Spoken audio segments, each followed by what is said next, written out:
Hey everybody, Brian Boyle here with episode 128 of The Mesh Tongue. It is Monday, and hey, you can recognize that I've got somebody else with me today. This is Scott Wilhite, and I am excited because Scott and I don't get a chance to hang out all too often, but the interactions that I've had with him, just love it, positive energy.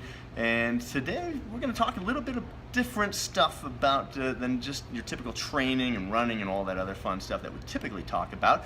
We're going to change things up a little bit. So as you've noticed, we've had a couple of these interviews, and they've been pretty well received. So I thought, hey, while I've got Scott, I asked him if he wouldn't mind joining in for this, and Scott was gracious enough to do so.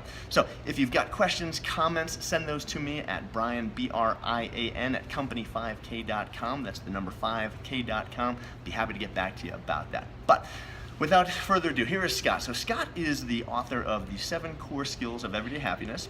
He's also the owner of an app called Feed Your Happy, and is the pretty much the owner of Encourage Life. Encouraged.life. Yeah. Encouraged.life. A lot of different things going on.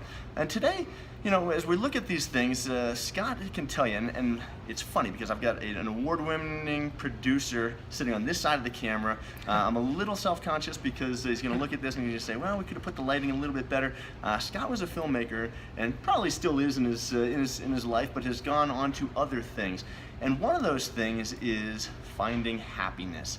And boy, runners, we're some pretty crazy creatures. We've got some odd things that we do. And Scott and I were talking off camera about happiness, and he had mentioned that sometimes people look at happiness as the end instead of going through life searching for the happiness or building on that happiness. So could you allude to that, what we're talking about? Yeah, absolutely, Brian. I was caught in the myths of happiness, and so hopefully, as we talk, hopefully we'll have some value for you today. But yeah, my story is I'm a commercial filmmaker and was doing that for years, won tons of awards, so I was successful, right? But I really wasn't happy. I was really frustrated, and the harder I worked at trying to be satisfied in life, the more dissatisfied I became.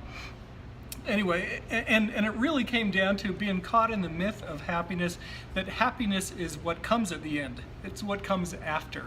After you win the next award, after you get the nice house, after you get the new car or whatever. It's always just out of reach. It's a little carrot stick away. But that's the way that we've been trained by society, and we've trained our minds, and it just becomes this repetitive story that we tell ourselves over and over, and then it becomes true, that it becomes this out of reach goal. And kind of comparing that to when you're running, if you're always looking at the destination as that's it, you miss the whole journey, you miss the whole run.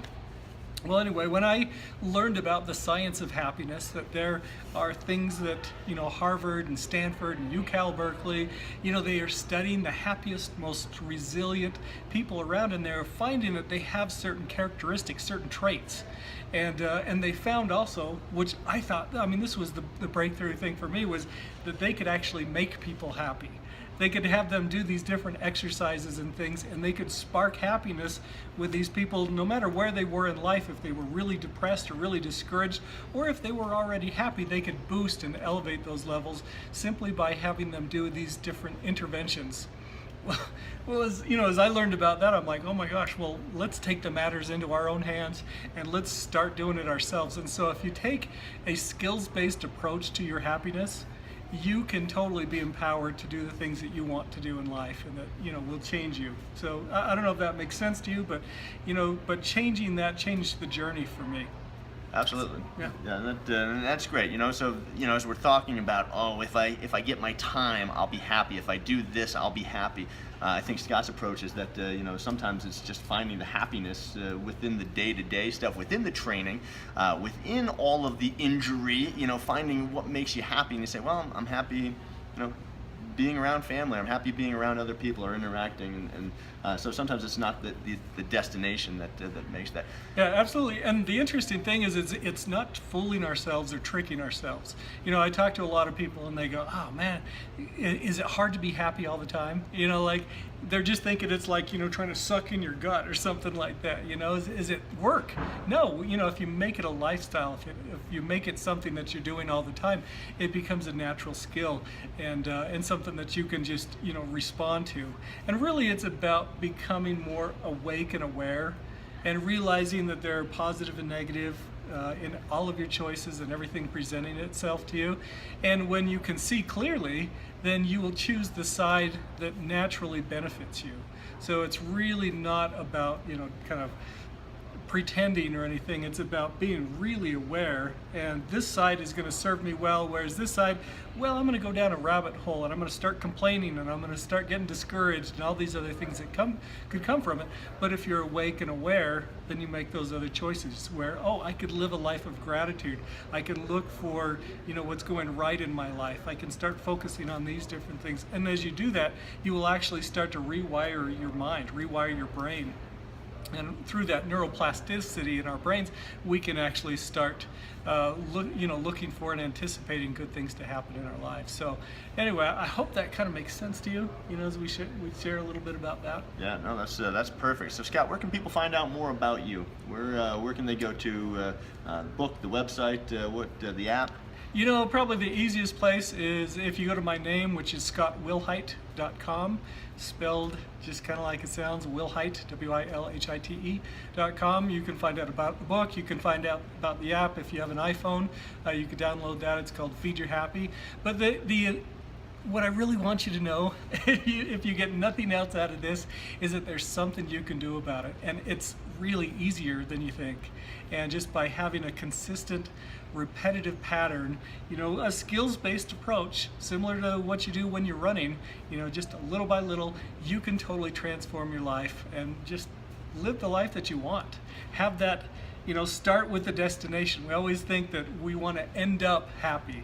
If I work hard, if I become successful, if I get all these things, then I will eventually be happy. Well, if you reverse engineer that, if you start with the things that will help you be happy right now, you get the right mindset, everything else fits into place, and you're a lot more free and feel a lot more calm and getting the rest of those things. Awesome. Well, hey folks, you heard it here, and I am ecstatic that Scott was able to do this with us. I have been wanting to get Scott on here for a while. So thank you, Scott. Thanks, folks. Check out scott.wilhite.com. And hey, whatever you do, don't go hurting yourself to come back. But please share this with your friends, your family, your training partners. We'll see you again tomorrow for episode 129. Today is Monday. Check out runpainless.com. I'm Brian. This is Scott. Thanks. We'll see you again. All right. Take care. Take care.